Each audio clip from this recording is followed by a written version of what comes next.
కథాభిమానులకి స్వాగతం. ఇల్లేరమ్మ కథలకి స్వాగతం. డాక్టర్ సోమరాజు సుశీల గారి ఇల్లేరమ్మ కథల నుండి ఈ వారం చంటన్నయ్య శతదినోత్సవ వేడుక వినండి. తెల్లారితే 2 టెస్టులు. ఇప్పటి వరకు కొంచెం కూడా చదువుకోవడం కుదరలేదు. మళ్ళీ రేపే నోట్బుక్స్ అన్నీ నీట్గా ఉన్నాయో లేదో చెకింగుట. నా పుస్తకాలు ఎలా ఉంటాయో మా క్లాస్ టీచర్కి బాగా తెలుసు. అందరికన్నా ముందు నావే చూస్తుంది. ఎలారా దేవుడా అని ఆలోచిస్తుంటే చిన్నారి గుర్తొచ్చింది.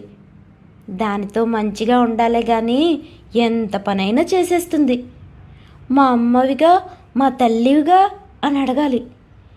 అదైతే ఎవరినీ ఏది అడగదు. దానికి ఎవరి సాయమూ అవసరమే పడదు.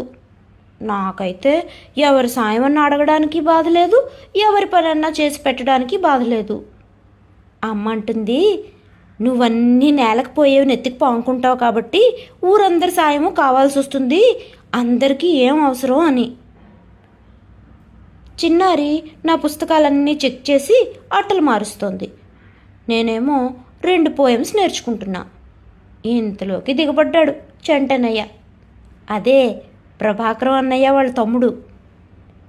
చంటన్నయ్య అంటే మాకు ఇష్టమే కానీ ఎప్పుడు కోపం తెప్పించే పనులే చేస్తాడు. సినిమా డబ్బాలు ఉచ్చుకొని ఏదో పల్లెటూరు వెళ్ళిపోయి 2 నెలల నుండి వస్తూ ఉంటాడు. అతని ఉద్యోగమే అదిట్లే. ఒకవేళ పిక్చర్ బాగా ఆడకపోతే 4 రోజులకే తిరిగి వచ్చేస్తాడు.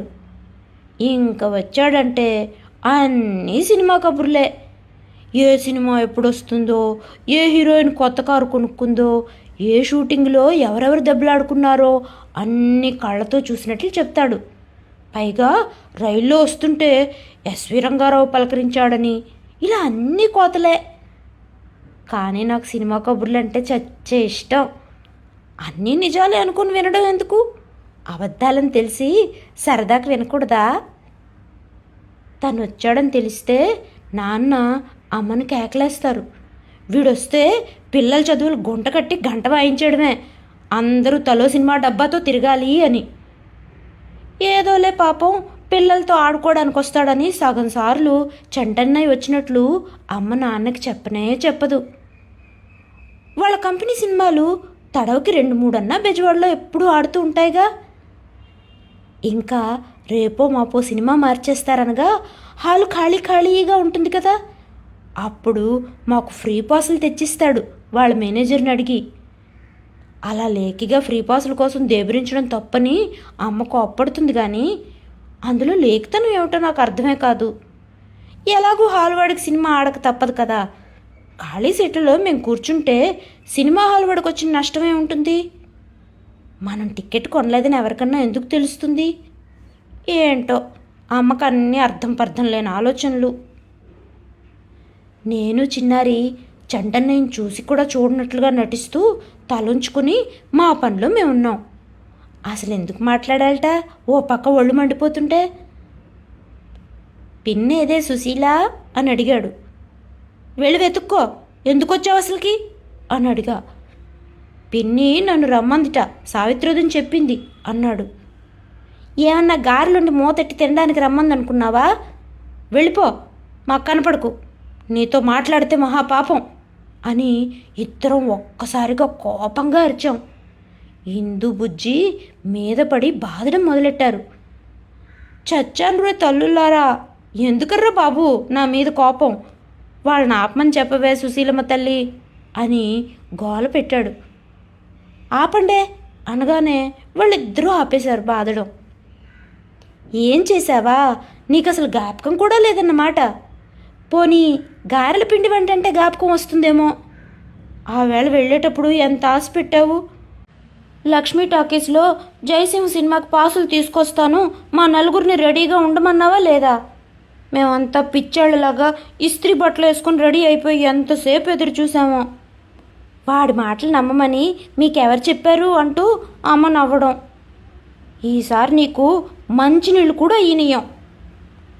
అరెరెర్రే, ఎంత పొరపాటైపోయిందే తల్లి. అదా మీ కోపం? నేను మర్చిపోయా.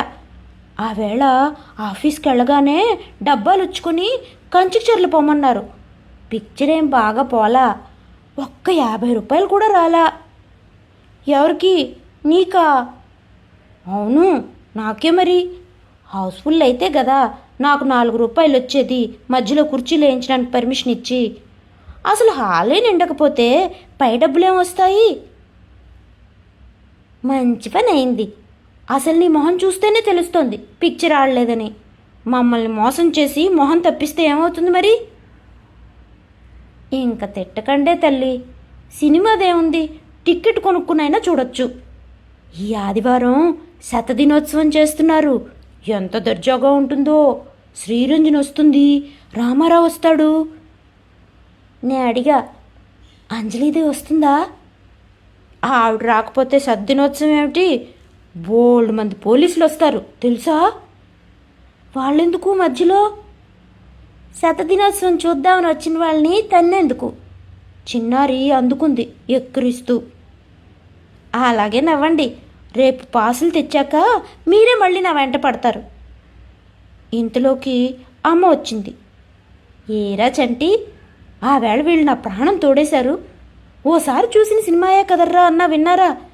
నీకు చేత కానప్పుడు వీళ్ళకి సినిమా అని రేపు పెట్టడం ఎందుకు? ఏదో ఒకటి బాగి నా ప్రాణం మీదకి తెస్తున్నావు. ఇంకా ఊరుకొని ఇలా చేస్తే. ఏం చేయను పిన్ని, హౌస్ఫుల్ నడుస్తోందని మా మేనేజర్ పాసులు ఇవ్వనన్నాడు. ఇప్పుడు కూడా టిక్కెట్లు దొరకట్లా. నీకెందుకు? కష్టపడైనా సరే శతదినోత్సవానికి తీసుకెడతాగా. సినిమాకు పాస్ తేలేకపోయావు కానీ శతదినోత్సవానికి తీసుకెడతావా? అసలు నువ్వు మళ్ళీ కనిపించావంటే నలుగురు కలిపి చంపేస్తాం. ఎంతొట్టు పెడితే అంతొట్టు. అందరినీ తీసుకెళ్ళడం కుదరదు కానీ నువ్వు చిన్నారి రెడీగా ఉండండి చెత్త కబుర్లన్నీ చెప్పి అమ్మ చేత కమ్మగా 4 దోశలు వేయించుకొని తిని వెళ్ళిపోయాడు. ఇన్ని తిట్లు తిన్నాడు కదా, ఈసారి మాట నిలబెట్టుకుంటాడేమోలే అని నాకు కాస్త నమ్మకం కుదిరింది. మర్నాడు స్కూల్లో కూడా అందరికీ చెప్పేశాను సోమవారం విశేషాలన్నీ చెప్తానని. శనివారం స్కూల్ నుంచి తిన్నగా ఇంటికి రాకుండా లక్ష్మీ టాకీస్ మీదుగా వచ్చాం. ఆ రోడ్డు మీద ఎంత జనమో, ఎన్ని జెండాలు రంగురంగులు కడుతున్నారో. బోల్డ్ బొమ్మలు. ఎక్కడ చూసినా కత్తుచ్చుకొని ఎన్టీ రామారావు బొమ్మలే. ఇంటికొచ్చి చూస్తే అన్నయ్య రాలేదంది అమ్మ. అంటే ఈసారి కూడా ముంచేశాడని తెలిసిపోయిందిగా. ఇంక నాకు ఎంత ఏడుపు వచ్చేసిందో చెప్పలేను. కానీ అమ్మ కంట పడ్డానంటే నవ్వుతుంది. ఈ బాధకు తోడు అదో బాధ. ఇంట్లో ఉండబుద్ధి కాక నెమ్మదిగా ఇల్లు గల వాళ్ళ ఇంట్లోకి వెళ్ళా. నేను అత్తయ్య గారు ఉయ్యాల బల్ల మీద ఊగుతూ కబుర్లు చెప్పుకుంటున్నాం. ఆవిడ గుళ్ళశనపప్పు ఉండలు చక్కిలాలు పెట్టారు. అలా ఉన్నావే అని అడిగితే మా కథ మొదటి నుంచి చెప్పుకొస్తున్నా. అప్పుడే చీకటి పడుతుంది కదా, అందుకే అత్తయ్య గారు హాల్లో లైట్లు కూడా వేయలేదు. ఇంతలోకి మావయ్య గారు కారు హార్న్ వినిపించింది. ఇప్పుడే వచ్చేస్తున్నారేంటబ్బా ఈయన అని ఆవిడ అనుకుంటూ, అమ్మాయి పరిగెత్తు అన్ని లైట్లు వేసేయి. ఏమిటో మావయ్య గారు పెందలాడే వచ్చేస్తున్నారు అని కంగారు పడ్డారు. పరిగెత్తి హాల్లో అన్ని పక్కల లైట్లు వేసేటప్పటికీ సినిమా హాల్లో అయిపోయింది. ఇల్లంతా లైట్లు వేయకపోతే మావయ్య గారికి కోపం వస్తుందిట. ఊరికే కరెంట్ కాల్చడం ఎందుకని అత్తయ్య గారి ఉద్దేశం. అందుకని ముందే డ్రైవర్కి ఇంటికి వచ్చేటప్పుడు హార్న్ కొట్టుకుంటూ రమ్మని చెప్పుంచుతారన్నమాట. గబగబా బయటకు వచ్చేస్తుంటే గుమ్మంలోనే ఎదురయ్యారు మావయ్య గారు. వెనకాలే బోల్డ్ పుస్తకాలతో వాళ్ళ గుమస్తా గారు. ఏం పాపమ్మా వెళ్ళిపోతున్నారే, అందరూ బాగా చదువుకుంటున్నారా? పాపం ఆయనే పలకరించారు. బాగానే చదువుకుంటున్నామండి. మీరింత తొందరగా వస్తారనుకోక అత్తయ్య గారితో ఏవో కబుర్లు చెప్తున్నా. అట్లా ఎందుకు అనుకోవాలి, ఇదంతా మనిల్లే, ఎక్కడన్నా ఎంతసేపన్నా ఉండొచ్చు అన్నారు. ఇంతలోకి మంచినీళ్ళ గ్లాసుతో అత్తయ్య గారు వచ్చారు. పాపం దిగులు పడ్డది ఈ పూట సుశీలమ్మ. రేపు శతదినోత్సవం చూపిస్తానని ఆశ పెట్టాడంట వీళ్ళ బంధువుల పిల్లకాయ ఒకడు. ఇంతవరకు రాకపోయినని ఎదురు చూస్తూ ఉన్నది. ఏం సినిమా తల్లి? అదే లక్ష్మీ టాకీస్లో జయసింహ అని చెప్పా. వెనక్కి తిరిగి, పంతులు గారు మనకి ఇన్విటేషన్ వచ్చిందా చూడండి అని అడిగారు. వీధి గదిలోకి వెళ్ళి బల్ల మీద వెతికి 2 నిమిషాల్లో తిరిగి వచ్చారు ఆయన, చేతిలో చందమామంత కార్డుతో. ఇంకనేం పంతులు గారు, మీరు రేపు పిల్లల్ని కారులో తీసుకెళ్ళి చూపించి జాగ్రత్తగా తీసుకురండి, చాలా జనాలు ఉంటారు, జాగ్రత్త అని చెప్పి, ఏం పాపమ్మా నీ దిగులు పోయినట్లేనా అని అడిగారు. ఇంకెక్కడ దిగులు? మర్నాడు మేము కారులో దిగుతుంటే మావయ్య గారే వచ్చారనుకుని హాలు వాళ్ళు ఎదురొచ్చారు. ఎన్ని మర్యాదలు చేయించుకున్నామో ఆయన పేరు చెప్పి. అంజలిదేవి శ్రీరంజని అయితే ఎంత అందంగా నిజం దేవతల్లాగా ఉన్నారు. అందరినీ చక్కగా దగ్గర నుంచి చూసి ఆటోగ్రాఫ్లు తీసుకొని ఇంకా ఎగురుకుంటూ వచ్చినట్లు వచ్చాం ఇంటికి. అందరం అన్నాలు తింటుంటే బయట నుంచి పిన్ని అని చంటన్నయ్య గొంతు వినపడింది. అమ్మ మమ్మల్ని కదలొద్దని బయటికి పరిగెత్తింది. పిన్ని, చిన్నారు చెప్పింది నిజమే, పిచ్చి జనాలు, లాఠీ చార్జ్ అయింది, చాలామందికి దెబ్బలు తగిలాయి. అంజలిదేవి రాలేదు, శ్రీరంజని రాలేదు, పాపం జరాల్ట ఇద్దరికి. ఎవరూ రాకపోతే జనాలు నిన్ను చూడ్డానికి వచ్చారా? నీ వెధవబద్దాలు మానవ్. పిల్లల్ని పాపం ఇంటి వాళ్ళ గుమస్తా గారు కారులో తీసుకొచ్చారు. నువ్వు 4 రోజులు ఈ పక్కకి రాకు, వాళ్ళ కంట పడ్డా ఉంటే బతకనీరు అని చెప్పి వాకిట్లోంచే పంపేసింది. ఇది చంటన్నయ్య శతదినోత్సవ వేడుక. వచ్చేసారి మరో ఇల్లేరమ్మ కథతో కలుద్దాం. అంతవరకు సెలవు, నమస్కారం.